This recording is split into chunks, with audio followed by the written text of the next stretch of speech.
Catch Texas in Color every Wednesday morning at 11 a.m. And don't forget to subscribe to the channel. All right. Hello, everyone. I'm here with Summer Marie Brown, candidate for City Council Place 7 at large in Cibolo, Texas. Summer, thank you for joining us this evening. Hey, thank you for having me, Ron. It's great to be here and talk about the future of my city. Oh, yeah. So let's get started with the basics. Tell us a little bit about yourself and who is Summer Marie Brown? That's a loaded question. Sure, I'll tell you a little bit about me. I've called Cibolo home for about 14 years. I am a mother of four, a veteran of the United States Army, and I'm deeply, deeply committed to community service.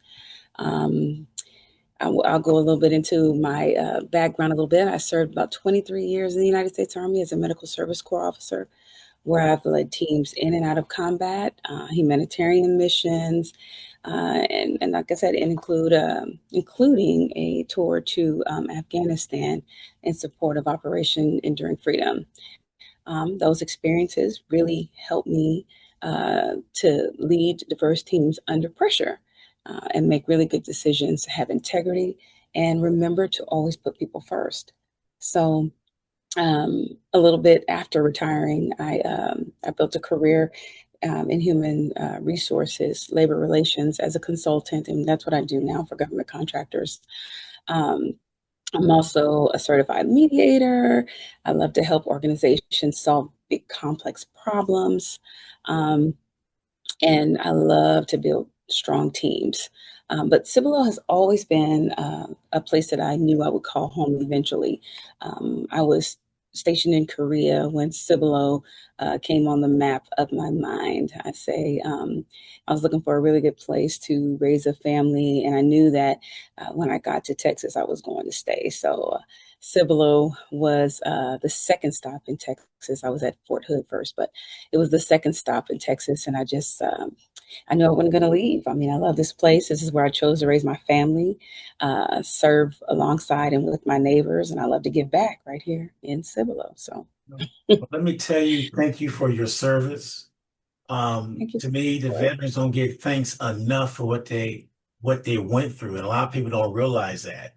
But that's what it's all about. So that's an impressive background.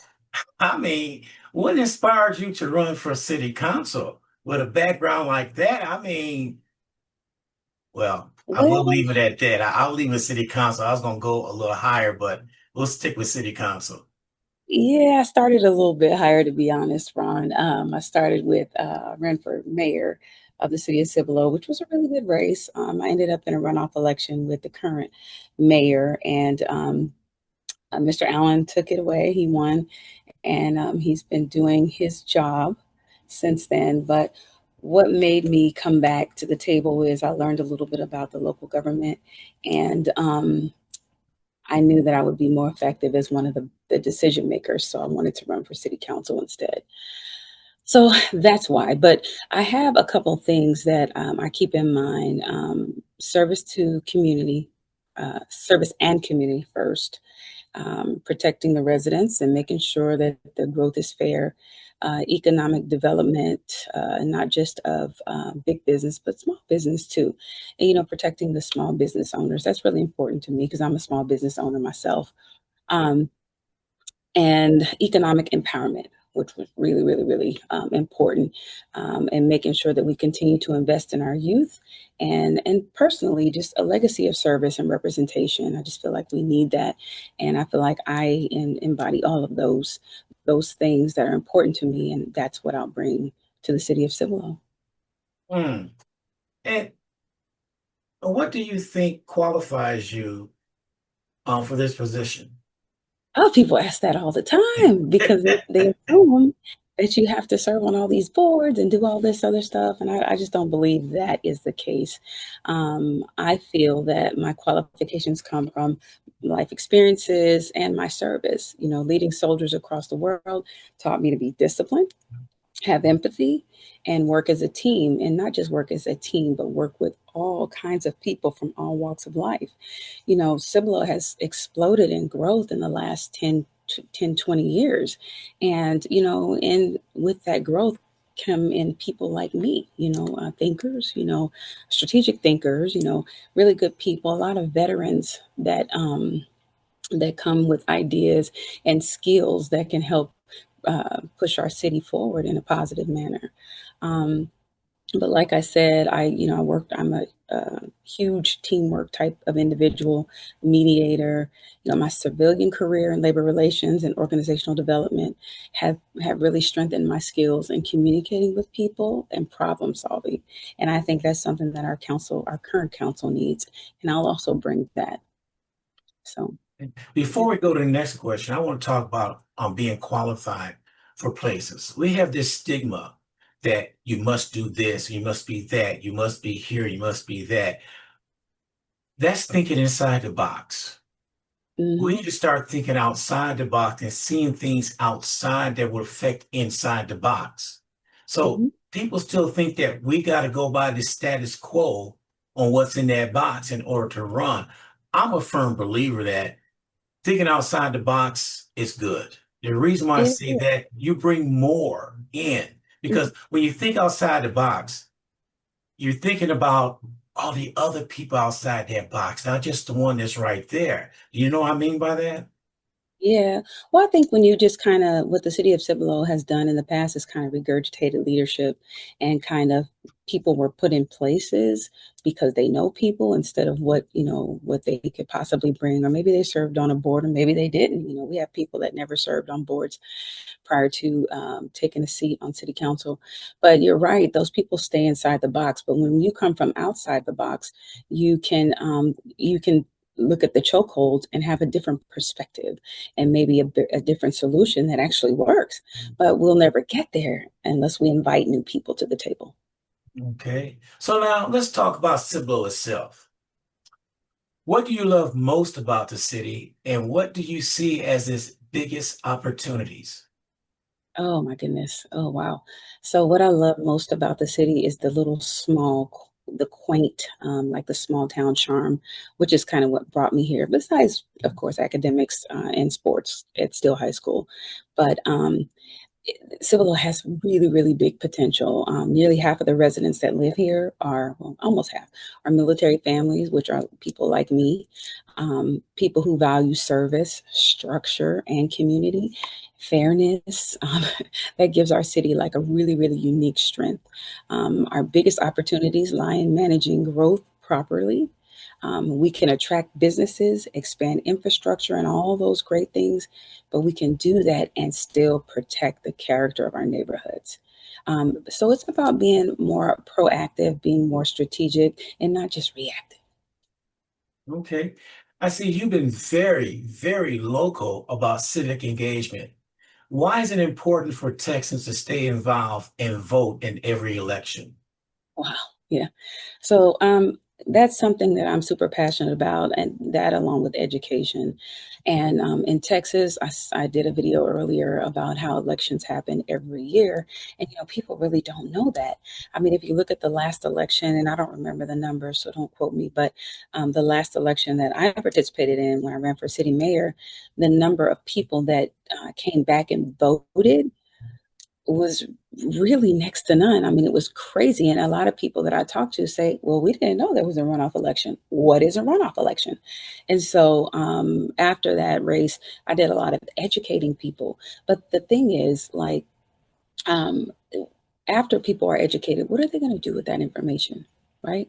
And so you kind of have to continue to feed them. Most people always know about the big statewide elections and the national elections that take place. Um, but the local elections are often forgotten. And those are just as important. We're talking about school board, we're talking about ballot measures, roads. Oh my goodness.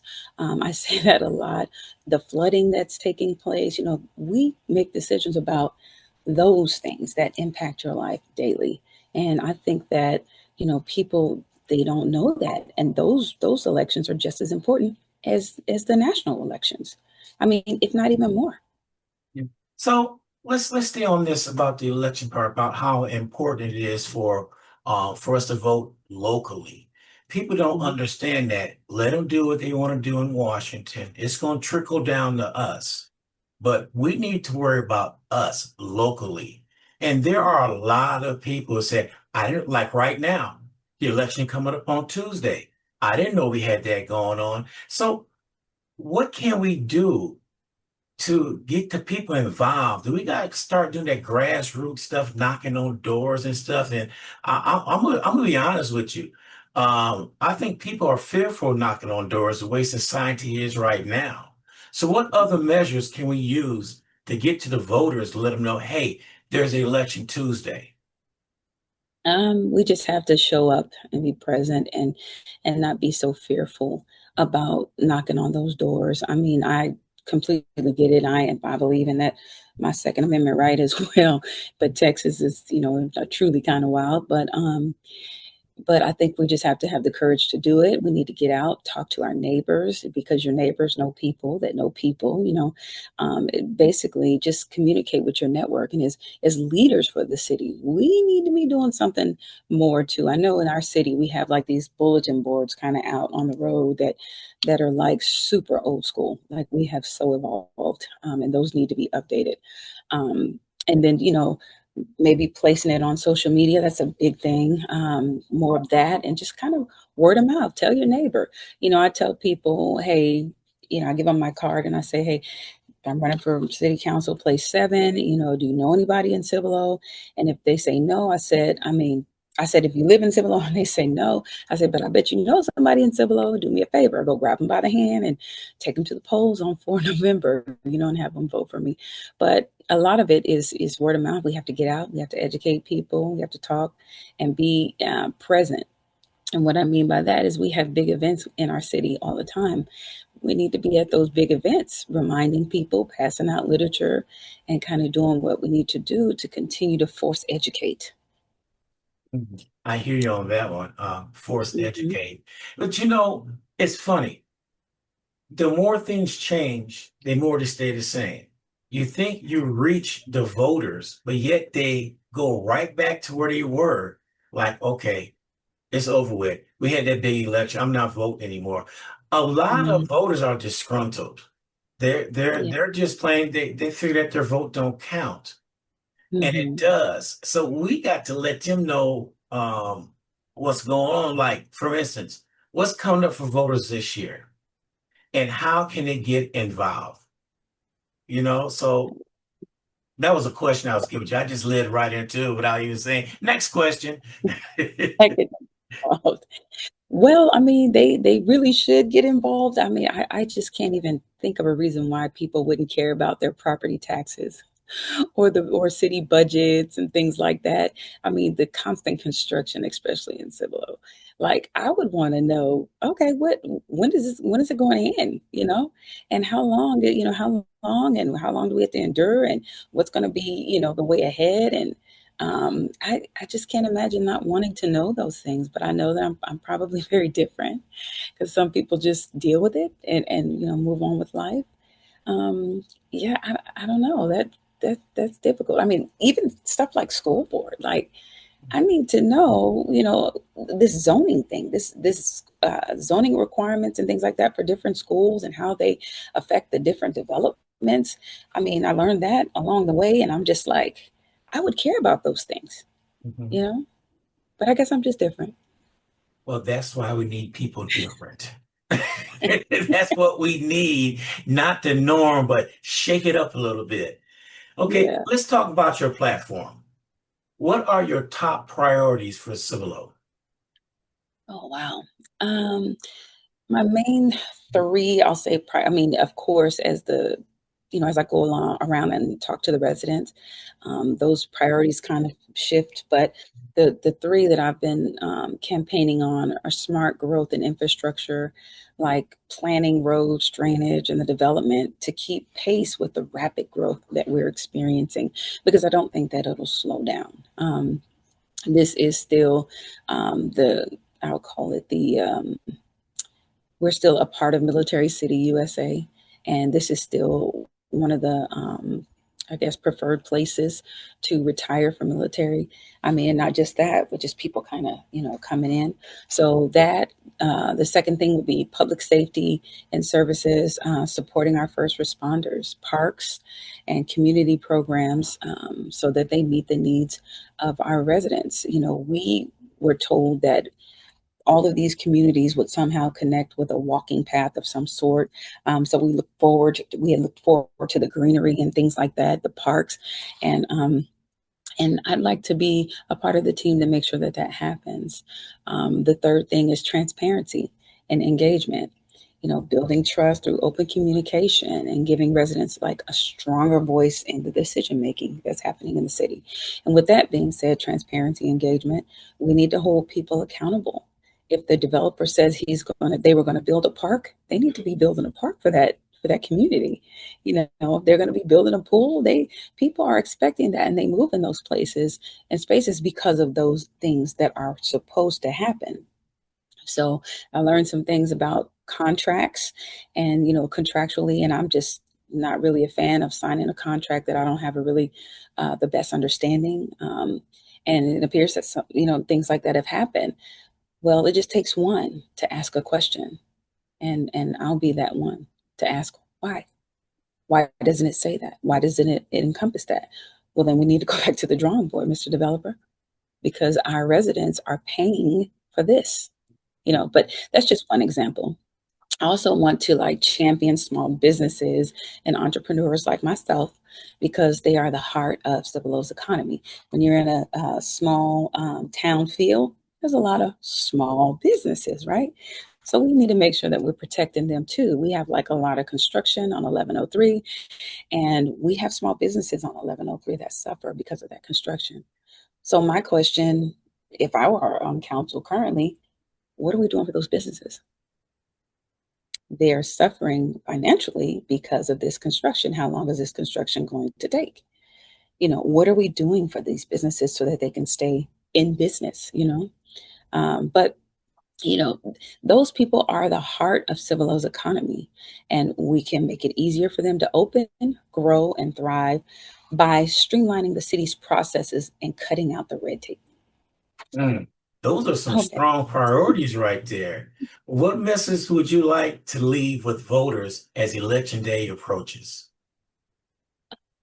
man, there's so much. There's so much. I want voters to remember that local elections matter. They're very important. Educate yourself. They determine what happens next in our neighborhood, how our tax dollars are used, and what kind of city we want our children to inherit.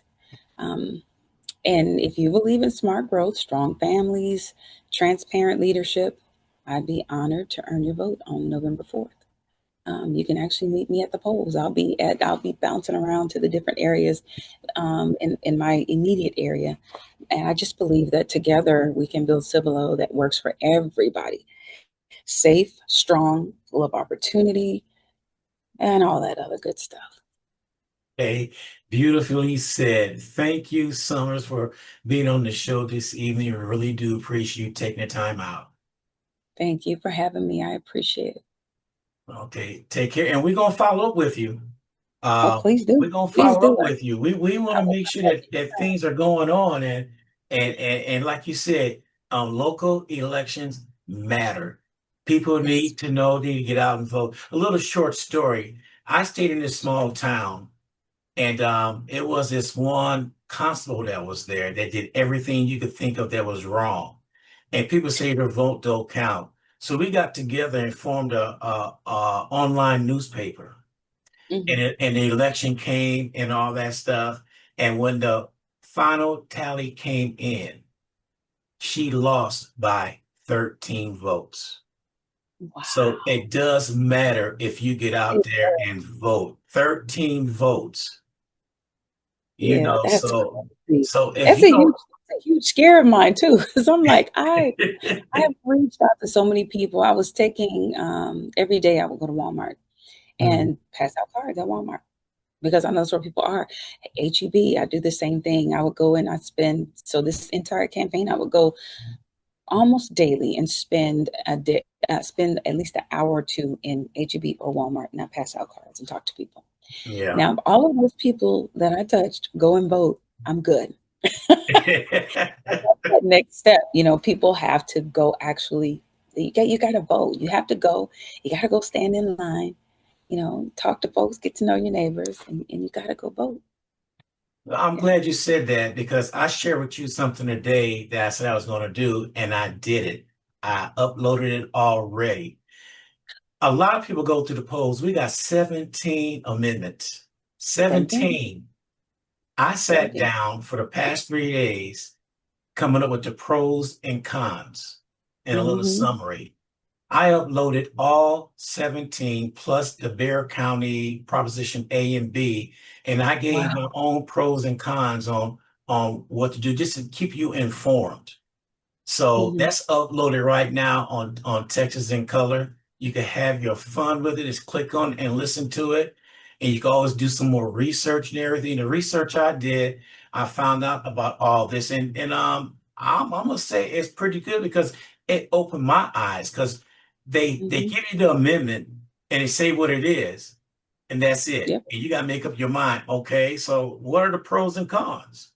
Exactly. So I did that to let everybody know they can make up their mind by listening to what I said. I said I was going to do it for you, Summers, and I got it done.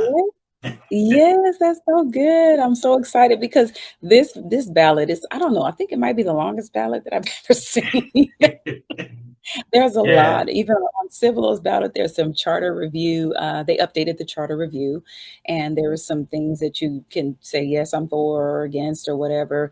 But really take your time, and it is okay to take a piece of Mhm. paper in the booth with you with your yes and no's on it, just to kind of help you remember that you. So take that. I would encourage people look at those propositions. Know what you voting yes and no to. I Mhm. mean, I have some serious opinions on two of them in particular, 3 and 7. Yes. So, but you really need to know what you're voting yes and no for. I just can't imagine somebody going in there just yes, no, yes, no. I mean, oh, these decisions are so important about our Yes. our society. So, but yeah, thanks for doing that because any education helps. An informed voter is dangerous. So, Yes. Well, once again, Summer Marie, we appreciate you being on, and she is running for what's that? City place, Council, place 7 at large in Cibolo, yes. Texas. Yes, yes. Okay. So please go vote on November 4th. I need your votes. Okay. Well, thank you for joining us. Oh, thank you for having me. I appreciate it. Okay. Thank you for watching Texas in Color. Please tune in every Wednesday at 11 a.m. And please don't forget to subscribe to the channel and hit that notification button so you'll be notified each and every time we go on live.